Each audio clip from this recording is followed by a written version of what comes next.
Brain is the most powerful weapon in the world. Once you put away your phones and your computers and all that we have nowadays, yeah, it's great. We're up to date. But your brain is the only thing you have when you're going through depression, when you're going through hard times, when you're going through death, real life. You can't Google that, man. You're alone. You're alone. You may have a shrink you're going to, you may have a best friend you're going to, but there's 24 hours in the day where you're alone in this brain, and your brain is talking to you in all kinds of ways, and it wants to control you and pull you in these different pockets. If you can't control your own brain and your brain controls you, you got to tell your brain where you want to go and how you want to go and how you want to get there. You got to control it. If not, it's over. What existed for me was, okay, man, how am I going to make this work? And all I knew back then was hard work. The only way anything gets accomplished. That's all I heard back in those days. You got to work hard. You got to work hard. I'm not getting I can't get this paragraph. I can't remember what the f***'s in this paragraph to pass this test to get in the military. Read it again. Still not getting it. Read it again. But if you're not getting it, write it out. And that's how I started learning. Okay, well, I gotta write out everything I do. And then write it out again, and write it out again. And guess what happened? I got it. I can't swim. I'm negative buoyant. Go back again. I can't swim. Go back again. Go back again. Go back again. I got it. I realized if I keep going back and going back and going back until the just becomes, your mind will say, okay, we're gonna figure it out, because he is not going to stop. It's not like I'm gonna try one more time. No, it's just like alarm clock goes off, boop, we're going back. I can't read right, we're going back. I gave myself no way out, and my mind realized that. They said, okay, we're gonna adapt and overcome now. Like a lot of people say, trying hard. Your mind knows, man. It knows this guy's bullshitting me, man. This guy's lying. There's no truth behind it. When I was in Navy SEAL training, people go, how were you there for 18 months? The program was only 6 months long. You were in 3 hell weeks in 1 year. No one's ever done that. How did you do that? I talk about the new norm. When I lived in a $7 a month place when I was growing up for a short period of time, I loved it. I didn't know any different. That was my norm. Once we moved out of that place, we moved to a $236 a month place. I was like, I never want to go back to that little piece of shit. But if you go back to that $7 a month place and you realize this is where I live, this is all I got, your mind says, roger that, this is home. So when I was going through Navy SEAL training for 18 months and going back through all the hard parts over and over again, I told myself after the first time, I knew it was gonna be a long journey there. My body was breaking down. It was just how it was going on. I said, you know what, this is my new norm. So my mind said, it's like going to work. Like you go to work, you put your suit and tie on, I go into suffering every day.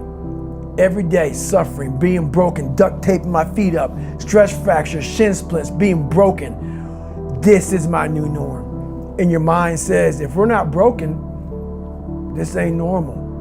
We gotta be broken. So then your mind starts to get tougher and tougher and more callous. People go, how did you run on broken feet?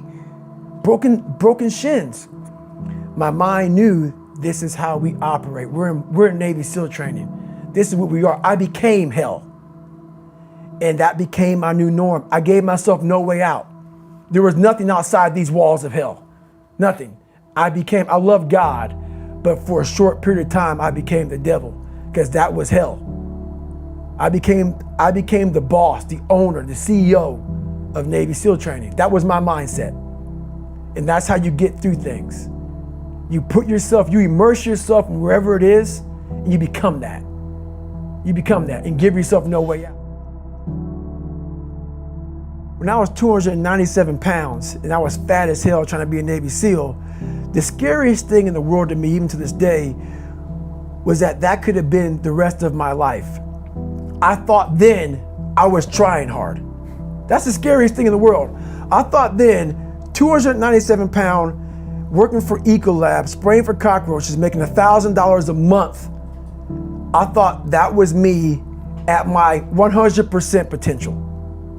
Come to find out, a few years later, I wasn't anywhere near that. 106 pounds less, graduated Navy SEAL training, went on to do all these other things. Looking back on that, that was me trying hard.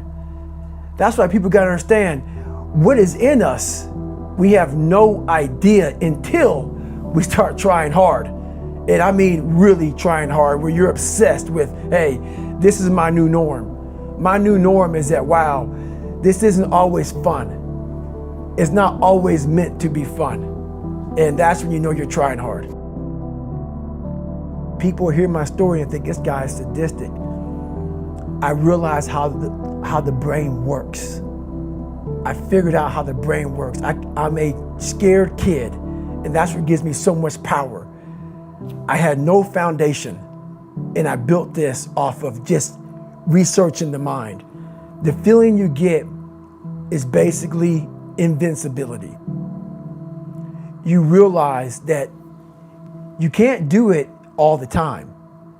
When you need to do it, I know I can go to a place that I can live in. And when you know that you can run on broken legs and you can do certain things that a lot of people can do, but they're not willing to do, this power, this sympathetic nervous system of fight or flight, and you're fighting, it gives you this charge of energy of when you're sitting there at 3:30, 4 o'clock in the morning and you're duct taping your feet up because they're broken, and you're doing it by yourself, and you're going through arguably one of the hardest training in the world.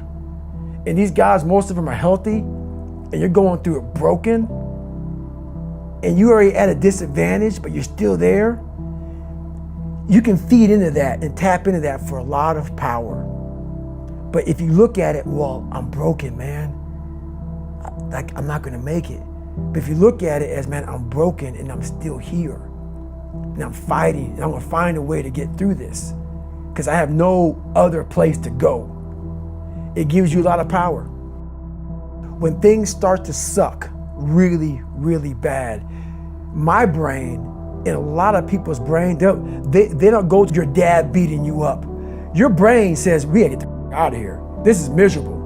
So anger goes away a lot of times when you're suffering because your brain just says, we gotta run, we gotta go. So that anger is not popping up saying, oh, I wanna show them, I wanna show those people. No, there has to be a much deeper, when I say deeper, it has to be down to mineral soil. It has to be down to that nice mineral soil where nothing can burn. You can't burn dirt. So it has to be down that low, that literally is something in you that's at the core of your soul. But you don't find it unless you spend a lot of time with what you want to be in life. I can't give that to you. Right. You can't give it to somebody. When you find your true passion in life, and my passion for me was like, oh, I want to be, I don't give a Navy SEALs, Army, I don't give a shit. I want to serve my country. I want to be someone that I'm proud of. I want to look at myself in the mirror because I was so disappointed. That accountability mirror I talk about, I was so disappointed in what I saw every day. I wanted everybody to love David Goggins. And a lot of people did. I didn't love myself. But I knew a lot of us want to find peace first. So people say, man, you always talk about this suffering and pain and I'm at peace right now because I went through that. Right? You don't find peace first. If you do, Merry Christmas. More power to you. More power to you. I found peace on the opposite end of finding myself. And no one really finds themselves without going through trials, tribulations, suffering, accountability. And accountability is suffering. Being accountable every day for doing right for yourself, for the people next to you, it's miserable. It's hard. So, even the smallest details.